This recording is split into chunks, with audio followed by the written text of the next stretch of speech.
History में ऐसे कई मौके आए हैं जब इंडिया ने किसी देश की ह्यूमैनिटेरियन हेल्प की हो, पर ऐसे बहुत ही कम मौके आए हैं जब इंडिया ने किसी देश की मिलिट्री एक्शन के थ्रू हेल्प की हो। ये कहानी है उस रात की जब इंडिया ने सिर्फ 16 घंटों में एक देश की इलेक्टेड गवर्नमेंट को गिरने से बचा लिया।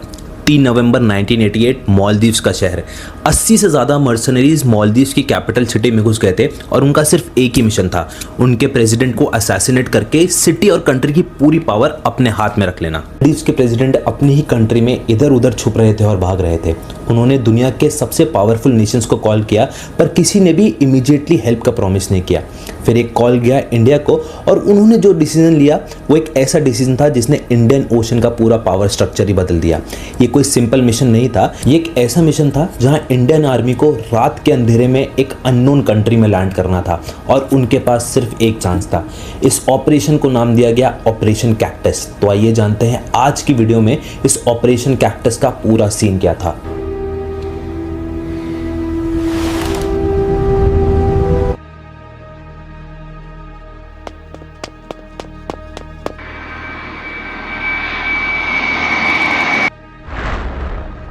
मालदीव्स इंडियन ओशन का एक छोटा सा देश है जिसमें 1000 से ज़्यादा आइलैंड्स आते हैं, लेकिन इनकी सारी पावर एक ही जगह है, इनकी कैपिटल मले में। ये इतना छोटा कैपिटल है कि अगर आप सीधा चलना चालू करेंगे तो 20 मिनट में आप पूरा कैपिटल क्रॉस कर लेंगे। और इस टाइम पे इनके देश को लीड कर रहे थे अब्दुल कयूम, जो काफ़ी ज़्यादा पॉलिटिकली स्ट्रॉन्ग और एजुकेटेड लीडर थे, पर इनके एनिमीज भी काफ़ी ज़्यादा थे। हर कंट्री की तरह मालदीव्स में भी एक प्रॉब्लम थी और उस प्रॉब्लम का नाम था एम्बिशन। एक नाम जो इस पूरी कहानी का ट्रिगर बना हुआ था, अब्दुल लतूफ़ी। ये एक मालदीव्स के बिजनेसमैन थे जो ये सोचते थे कि मालदीव्स की सारी पावर वो डिजर्व करते हैं, लेकिन उनकी सिर्फ एक ही प्रॉब्लम थी कि उनके पास अपनी कोई पर्सनल आर्मी नहीं थी। तो उसने एक डेंजरस डिसीजन लिया। उसने हेल्प ली श्रीलंका के एक मिलिटेंट ग्रुप की जिसका नाम था people's liberation organisation of Tamil Eelam. ये ट्रेंड फाइटर्स थे जिनका सिर्फ यही मिशन था कि कैपिटल को कैप्चर करो, प्रेसिडेंट को असैसिनेट करो और पूरी मालदीव्स की पावर तुम्हारे हाथ में आ जाएगी। 3 नवंबर 1988 सुबह के 4 बजे 80 से ज़्यादा मर्सनरीज मले में घुस चुके थे। उन्होंने 3 जगह टारगेट करी, प्रेसिडेंशियल पैलेस, रेडियो स्टेशन और मिलिट्री हेडक्वार्टर। मालदीव्स की सिक्योरिटी फोर्सेस इस लेवल के अटैक के लिए रेडी नहीं थी और सिर्फ कुछ ही घंटों में मर्सनरीज के पास पूरी सिटी का कंट्रोल आ चुका था। पर उनसे एक बहुत बड़ी गलती हो गई थी कि प्रेसिडेंट कयूम वहाँ से भाग निकले। प्रेसिडेंट अपनी ही सिटी में एक बिल्डिंग से दूसरी बिल्डिंग भाग रहे थे। उनका हर मिनट इंपॉर्टेंट था क्योंकि अगर वो मर्सनरीज के हाथ लग जाते तो मालदीव्स का पूरा गेम ओवर हो जाता। इतनी टेंशन में उन्होंने एक डिसीजन लिया कि वो वर्ल्ड की सुपर पावर से हेल्प मांगेंगे, सुपर पावर जैसे United states, United kingdoms, Germany, Russia, France. लेकिन किसी ने भी इमीडिएटली हेल्प करने का प्रॉमिस नहीं किया। और फिर उन्होंने लास्ट कॉल किया इंडिया को। इंडिया के उस टाइम के प्राइम मिनिस्टर राजीव गांधी के पास एक मैसेज आता है कि एक कंट्री पर अटैक हुआ है और वो हमारी हेल्प मांग रहे हैं। ये डिसीजन काफ़ी ज़्यादा कॉम्प्लिकेटेड था क्योंकि टेरेन अननोन था, ये एक नाइट ऑपरेशन था, इसकी कोई भी इंटेल हमारे पास नहीं थी और ये काफ़ी ज़्यादा रिस्की ऑपरेशन होने वाला था। लेकिन अगर इंडिया डिले करता तो मालदीव्स की गवर्नमेंट का कैप्चर होना ऑलमोस्ट पक्का था। और यहाँ से इंडिया ने एक बहुत ही बोल्ड डिसीजन लिया कि वी विल गो इमीडिएटली। इस मिशन को नाम दिया गया operation cactus.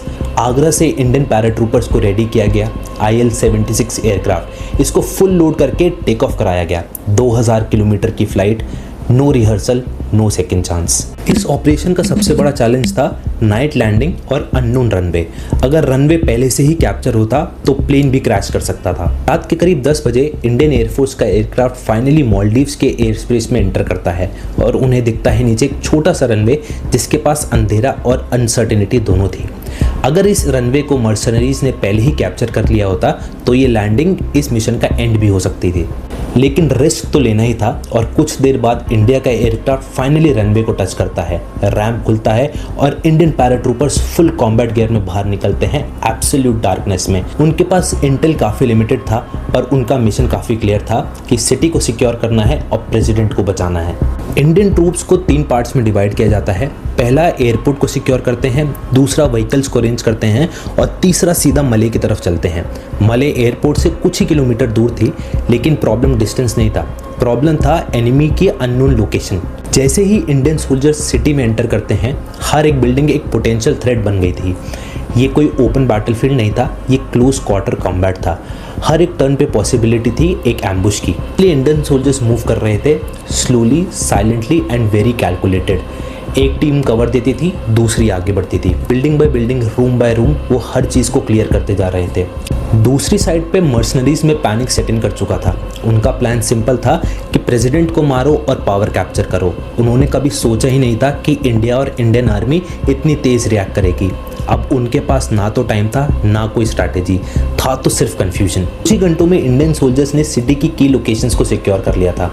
Radio station secure था, मेजर रोड्स इंडियन आर्मी के कंट्रोल में थी और गवर्नमेंट बिल्डिंग्स को धीरे धीरे सिक्योर किया जा रहा था। और फाइनली जैसे ही प्रेसिडेंट गयूम इंडियन आर्मी को मिलते हैं, ये कूप फेल हो जाता है। उस मोमेंट में पूरा एक देश लिटरली एक ही इंसान पर डिपेंड कर रहा था। भले में अब चीज़ें अंडर कंट्रोल आने लगी थी, पर अभी भी कहानी ख़त्म नहीं हुई थी।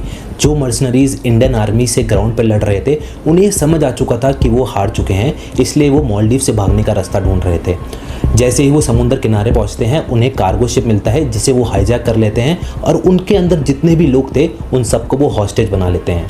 जैसे ही शिप धीरे धीरे करके मले से दूर जा रहा था, मर्सनरीज को ऐसा लग रहा था कि वो सेफ हैं। उन्होंने एक चीज़ को अभी भी अंडर एस्टिमेट किया था और वो चीज़ थी इंडिया। जैसे ही इन्फॉर्मेशन मिलती है, इंडियन नेवी एक्टिवेट हो जाती है। उनके वॉरशिप्स पहले ही हाई अलर्ट पे थे। Indian navy ships high speed पे इस वेसल के पीछे पहुंचते हैं और इंडियन नेवल कमांडोज जल्दी से इस शिप को बोर्ड करते हैं। कुछ ही देर में वो मर्सनरीज को मार के इस शिप को भी फाइनली सिक्योर कर लेते हैं। इसी के साथ ऑपरेशन कैक्टस ऑफिशियली कंप्लीट होता है। सिर्फ 24 घंटे लगे इंडिया को एक देश और उसकी इलेक्टेड गवर्नमेंट को बचाने में और पूरी दुनिया को एक मैसेज देने में कि इंडिया सिर्फ अपनी सिक्योरिटी नहीं बल्कि पूरे रीजन की स्टेबिलिटी को भी प्रोटेक्ट कर सकता है। ऑपरेशन कैक्टस ये सिर्फ एक मिशन नहीं था बल्कि पूरी दुनिया को एक स्टेटमेंट था। अगर आप ऐसी ही कहानियाँ और देखना चाहते हैं तो फॉलो कीजिए सीन क्या था को और लाइक कीजिए इस वीडियो को। मिलते हैं आपसे अगली वीडियो में।